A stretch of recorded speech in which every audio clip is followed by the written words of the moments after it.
Maka pemirsa yang dirahmati Allah, ketika Nabi Adam alaihissalam diciptakan tadi dari tanah, kemudian Nabi Adam alaihissalam diangin-anginkan di dalam surga selama 40 tahun. Jadi 40 tahun. Bayangin tanah dan air yang diangin-anginkan di dalam surga. Kalfakhar, bagaikan tembikar. Jadi tembikar itu asalnya dari tanah dan air. Ya, tembikar. Tahu tembikar kan? Kalau orang Bugis bilang bempah.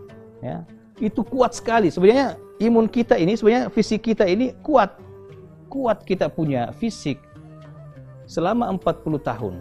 Makanya juga itu ada rahasia di umur 40 tahun. Nabi SAW juga diangkat menjadi Rasul itu di usia 40 tahun. Di usia 40 tahun. Makanya kalau kita melihat dalam surah Al-Ahqaf ayat 15, sebenarnya di situ ada rahasia umur manusia ketika mencapai usia 40 tahun. Rahasianya apa? Ketika ada manusia yang berusia 40 tahun, biasanya ia menemukan puncak kesuksesannya di situ. Dan ketika itu, an ashkura ni'mataka allati an'amta alayya. Mestinya ia banyak-banyak bersyukur kepada Allah karena telah banyak nikmat Allah yang diberikan. Yang kedua, wa an a'mala salihan tardahu. Mestinya ketika orang sudah berumur 40 tahun, dia banyak-banyak beramal saleh kepada Allah Subhanahu wa taala.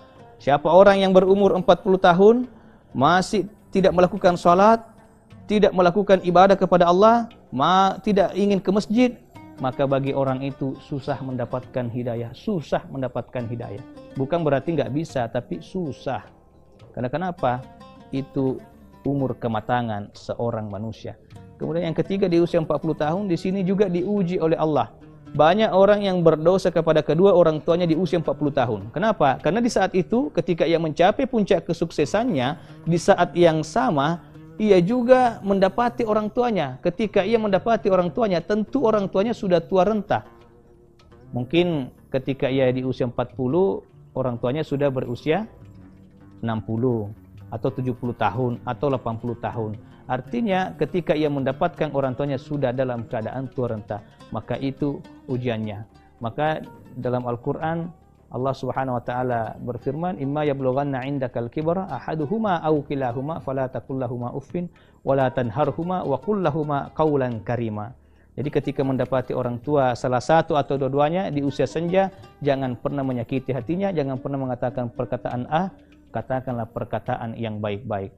Maka pemirsa yang dirahmati Allah Subhanahu wa taala, setelah 40 tahun barulah kemudian tsumma sawwahu wa nafaha fihi min ruhi. Allah sempurnakan penciptaan Nabi Adam alaihissalam, Allah tiupkan ruh. Nanti setelah ruh masuk, barulah kemudian malaikat disuruh sujud kepada Nabi Adam alaihissalam.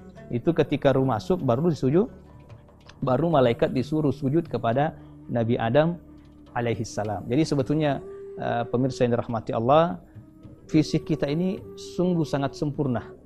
Sungguh sangat sempurna penciptaan manusia ini baru segi fisik. Laqad khalaqnal insana fi ahsani taqwim. Telah aku ciptakan manusia dalam bentuk yang paling sempurna. Coba kita perhatikan bentuk kesempurnaan manusia secara fisik aja ini.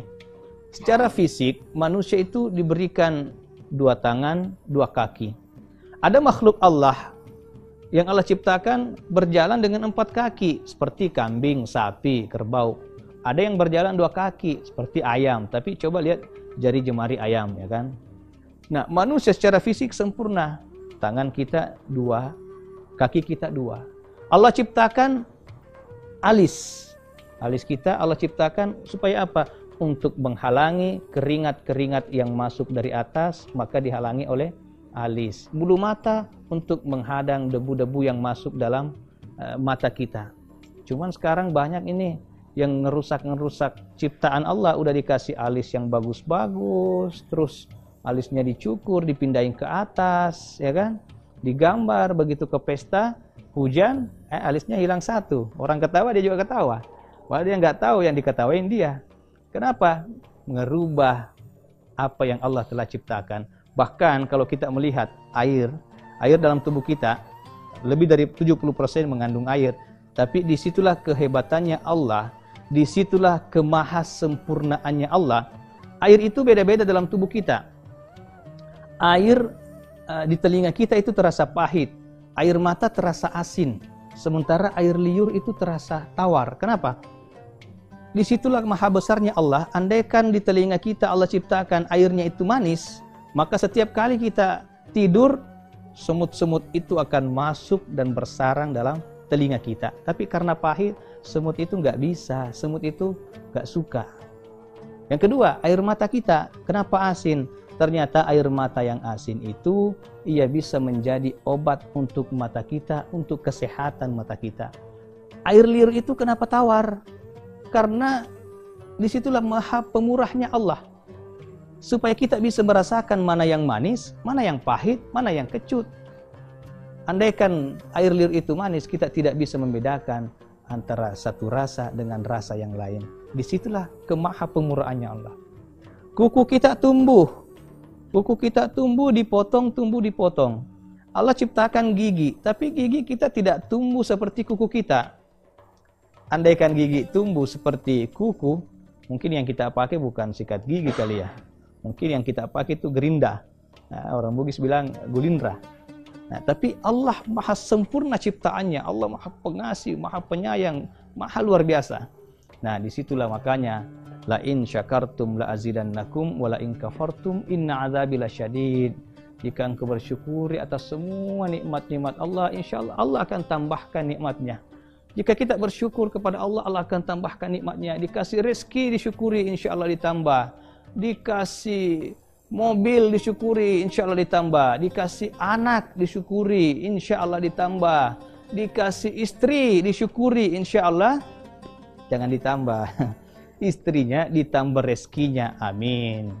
Nah, itulah kemaha pemurahan Allah kepada manusia. Manusia adalah makhluk yang sempurna, makhluk yang paling istimewa yang Allah ciptakan dengan tangannya, yang Allah ciptakan dan Allah banggakan di depan para malaikat, di mana kemudian Allah memberikan keistimewaan khusus kepada manusia yang tidak diberikan kepada makhluk-makhluk selain manusia. Pemirsa TV One yang dirahmati oleh Allah Subhanahu wa taala, oleh karena itu, jika kemuliaan manusia itu senantiasa kita syukuri, insya Allah Allah akan selamatkan kita di dunia dan di akhirat. Oleh karena itu banyak-banyak bersyukur dan banyak-banyak bersujud kepada Allah Subhanahu wa taala. Hilangkan ego kita di hadapan Allah Subhanahu wa taala. Barang siapa memuliakan dirinya di hadapan Allah, maka Allah akan hinakan dia.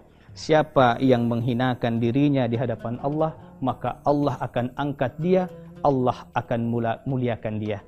Cukup sekian dan terima kasih. Wabillahi taufiq wassa'adah. Wassalamualaikum warahmatullahi wabarakatuh.